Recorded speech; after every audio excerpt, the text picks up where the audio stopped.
Happy Friday. Thank you for joining us and welcome to KSAT News Now. We are streaming right here in our KSAT newsroom and I am joined by the one and only Erica Hernandez. And I'm joined by the one and only Steven Cavazos. This is our first time ever doing anything together. This is really exciting. I know. Yes. RJ, stay gone a little longer. Yeah, take off a little bit, RJ. We got this. We got this. Do you think he's watching at home? Probably. He should. He's moving. He's moving homes right now, so good luck to you on that. Yes, but you better have your KSAT app on right now, RJ. Yes, or at least on the podcast. Yeah. I mean, and it's finally Friday. Lots to look forward to the weekend. Yes. We were just catching up a little bit. You're going to be doing a bunch of family fun activities with everybody. So yeah, I've got birthday parties to go to this weekend. I got the zoo to go to this weekend. So I'm glad it's going to be. It's never ending. It's going to be a great weekend, and we'll, it's better than the weather we had last night. I know. Oh gosh, yeah. We'll talk about that later, but yeah, Mia's got a lot to talk about there, and we still have a lot to get to here with this show. We're going to talk about the Fiesta Parade tickets and how you can sit with KSAT 12 for those parades, which is going to be really exciting. I can't believe we're talking Fiesta already. I know it's really about a month away. Almost 2 months because it's the end of April, but I love Fiesta. Yes, and we got to get ready for a lot of that Fiesta heat. So Mia's going to talk about obviously what happened last night, but we know it'll probably warm up by April. So again, something to look forward to. I'm excited about that. But first, we've got to get to some national news. Yeah. It's a trial that the nation has been following, the Alex Murdaugh trial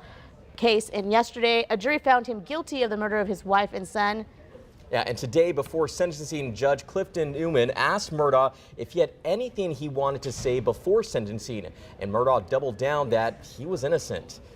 The judge proceeded to sentence to 2 consecutive life sentences, so this is on top of each other, not concurrently. Now, this isn't the end of Murdaugh's legal troubles. Before he was charged with murder, he was facing about 100 other charges, ranging from insurance fraud to tax evasion. I don't know about you, Stephen, but I've been following this case since it started back in January, the trial, and there's just, at first when I heard about it, I didn't know about all the family history.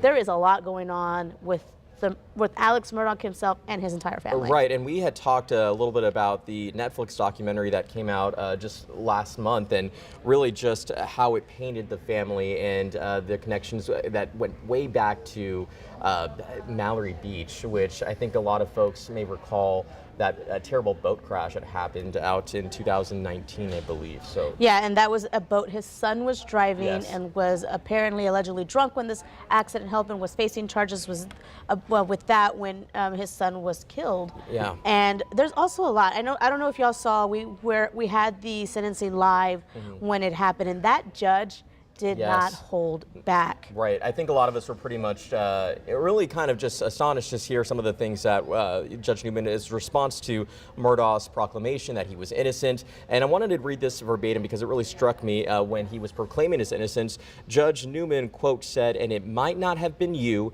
It might have been the monster you became when you take 15, 20, 30, 40, 50, 60 opioid pills.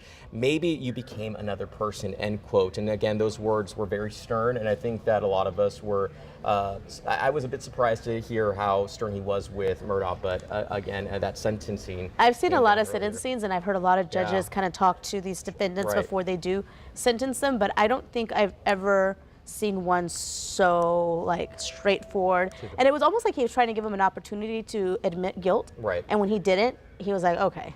Yeah, and that news just, again, coming into our newsroom earlier in the morning, so we're going to have more on that a little bit later. But we do want to get to Tennessee because a new law will actually restrict public drag shows. Yeah, Republican Governor Bill Lee signed the bill yesterday afternoon. The state Senate passed a bill this week limiting adult cabaret performances on public property. Now, supporters of the bill say it will shield children from watching the performances, threatening violators with a misdemeanor and repeat offenders with a felony. That law will come into effect on July 1st. LGBT advocates say this bill, along with others, raise a heightened state of alarm for the community. And I know this is something that has been a topic of conversation here in Texas as well. Yes, one of the things that, one of the reports I was reading, that they think that, when it comes to drag shows being, may have to start becoming an underground performance, which obviously for these performers, you can see some of the video from the protests out there, just really on the line of not happy with this new bill that's been put into place. And again, it goes into effect on July 1st. So I could kind of see this going further, maybe to something that the Supreme Court or other appeals courts begin to hear, because I don't think it ends right there. Yeah, and I know that governor has faced a lot of heat in recent days, and really, so I think that's going to continue. I think it's expected you're going to have people that are probably going to protest outside, wanting those equal rights. So it's just going to be one of those stories that, as you said, will probably grow even further as in the months ahead. Yeah, and it'll be something we will keep an eye on, especially if those appeal process and other, it goes through the legal system. Right. We'll follow it along. But I want to take us back here at home. Need details on a deadly early morning fire on the city's west side. The Bexar County Medical Examiner confirmed the body of an elderly woman was found inside a two-story home with extensive hoarding conditions. That's awful news here. The fire broke out just after 2 this morning at the 8900 block of Mansfield. Now, according to San Antonio fire officials, when they arrived, they found light smoke coming from the home.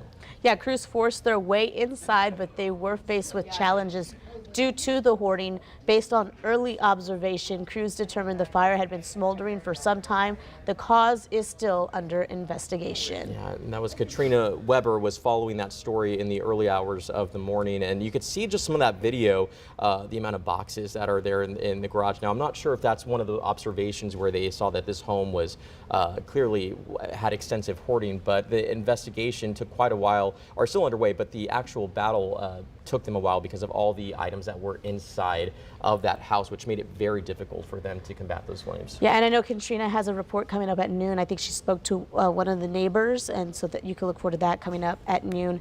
But I want to talk the weather now. We saw last night severe weather go through. Hail actually ripped through the roof of the Alamo Dome during last night's Texas Class 5A girls basketball state semifinal. Yeah, our own KSAT sports producer Andrew Seeley was there and said the game had to stop in the fourth quarter as the ice started falling onto the court. Just look at that video there. I mean, we saw some of the video earlier in the morning, but again, it's pretty shocking to see. Yeah, the director of convention and sports facilities issued a statement saying the strong winds drove the hail and rain sideways into the exhaust fan vents in the roof. So I guess it was going through the vents into the roof. So this caused a delay in the game, but play was able to resume once the court was cleaned and dried. Yeah, the Alamo Dome's roof is being checked today for any damage, and of course we're going to have updates here and on that investigation as well. But just really surprised to see that wind roll in, Mia. Yesterday, and you heard it. I was like, oh, it's here. Yeah. In fact, I took note I brought in my cushions from the outside. I was not going to lose anything, so I wanted to make sure I was prepared. But I saw some, now I want to say patio furniture, but patio cushions in the middle of the street this morning as I was driving to work. So it was obviously made strong its presence known. Yes, strong winds, and that was kind of the big thing that affected everybody, right? Yeah, some of us saw some rain, some of us saw some storms, but everybody pretty much saw those strong winds. I bet if folks did not take their trash cans, bring those in. Mine were all over the place. Exactly. Oh, no. I'm sure, like in and that's because mine are against like the house, but they were just like all toppled over. I was like, oh. You just remind me, I forgot to take out the trash. Oh, okay. I'm sorry. It's for okay, that but I didn't reminder. lose it. It's okay. Yes, you didn't lose the trash. You didn't lose your trash can. So that is the good news there. But yes, we did see some hail out there. It was generally upwards of about a quarter size, so could have definitely been worse. But really, the good news from last night's storms, while it was windy, we did see some power outages from that, and we did find a little bit of hail. A lot of Bexar County tapped into some of the rainfall, so that definitely was good news, especially in terms of the dry conditions that we still do have in place across a good portion of south central Texas. 0.16 officially over at SA International. Bernie over 0.3 of an inch of rain, so that is good. Almost 0.7 of an inch the farther east you go into Bexar County near Converse, stretching over to Heritage there. Seguin picking up just over a quarter of an inch of rain, so at least we were able to find some benefit from those storms that moved through. But yes, the wind has been a really big story. I woke up last night to the gusty winds that were still pushing across the area. Generally, yesterday, we saw kind of a mixed range of peak wind gusts. Here in San Antonio, we saw a peak wind gust of 58 miles per hour. In fact, in Del Rio, they recorded a peak wind gust of 72 miles per hour, and that actually wasn't associated with a thunderstorm. That was just from the cold front itself that picked up those very, very strong winds as it passed through. That also brought some West Texas dust into parts of our area. I know my car has some of the dust on it this morning as well. We are still seeing some wind gusts in the range of about 20 to 25 miles per hour in spots. Into the afternoon, though, I do think we will start to see that wind calm down a bit more, which is good. And really, all things considered, today is going to be a beautiful day. We've got plenty of sunshine out there, drier air also, so it feels more comfortable to step out to. You're not just immediately greeted with a lot of that humidity when you step outside. Temperatures are going to climb into the upper 70s here in San Antonio this afternoon. And again, we will see those winds subside a bit more after lunchtime. Into this weekend, we've got some chilly mornings, so the extra layer probably going to be needed if you are stepping out first thing in the morning, but by the afternoons, you're not going to need it. More sunshine, temperatures climbing into the low 80s. By Sunday, we'll start to see a bit more of that humidity work in, so maybe a little bit of patchy fog, not completely out of the question before we see more sunshine take over. More of the same is expected in the mornings Monday and into Tuesday as the humidity builds. That also will allow more of the cloud cover to work back in as well. Temperatures continue to warm because of that, starting off in the muggy 60s by that point, daytime highs in the 80s, and then we'll monitor by the middle of next week to potentially find another front to move in, and that could spark with it a few isolated showers, guys. Wow. All the rain. All the Yeah, rain. we need it desperately. Crossed. Fingers crossed. And I do want to say this. I felt really, I washed my car a few weeks ago, and then when I was driving to work, I was like, oh gosh, my car, it looks terrible. And then I pulled into the parking lot here, and I was like, okay. Everybody's cars And then look I terrible. felt, you know what, it's all about community. All of our cars need to be washed. Yep. It's going to be a fun weekend, whether you do it Not at a home. sunshine for it to be. Yes. Yeah, exactly. Yeah, it was gross, but I'm And glad maybe the it'll weather's bring us lighting more up. rain, because every time I wash my car, It it always- rains. That's Yeah, true. yeah, that's So maybe what we'll bring in more rain. You did us a favor here. There Thank you, Erica. You're welcome. Thanks, Mia. Well, You bet. let's talk Thanks. Fiesta. It doesn't start until the end of April, but we're already excited for the party to begin. Yeah, San Antonio's biggest party. Tickets are on sale now for our KSAT Insider Fiesta parties at the Battle of Flowers and Fiesta Flambeau parades. Now, a few things included with your purchase: party admission, obviously, along with grandstand viewing seats.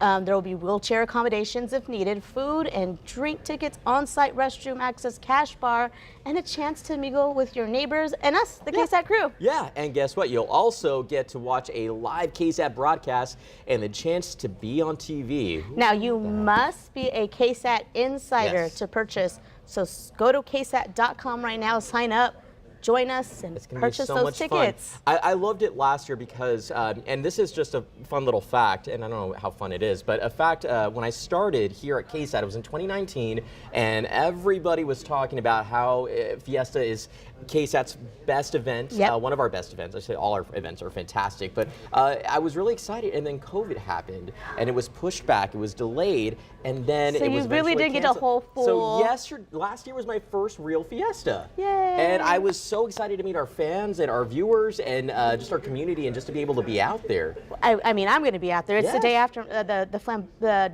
Battle of Flowers is the day Yeah. after my birthday, so, Oh, so even more I'm reason going to to be like celebrate. celebrating Fiesta the whole week. Yes, but this is like I think our favorite time of Yes, of year I for love it, and sure. we can't wait to see you all guys out there coming in April. We Yeah, have a it's lot of around the fun corner. events coming up with Fiesta. Those are just some of Yeah, them. it's gonna be really exciting. I can't wait. And I was super excited about today too because it was again our first I time know. doing anything together. RJ, here if on you the want to set. take another day off, go ahead. We're okay. We're here. We got this. We're Don't good. worry, buddy. We know you're moving. So, but Take your it was. time. Don't hurt yourself. We'll be all right. But you know, obviously, we're gonna have to wait till Monday before we come back. But we still have the news at noon that's coming up, and with all these news stories that we mentioned here. So Yes. be sure to tune in. And just again, thank you for joining us, and it was great hanging out with you. Yes, y'all have a good weekend.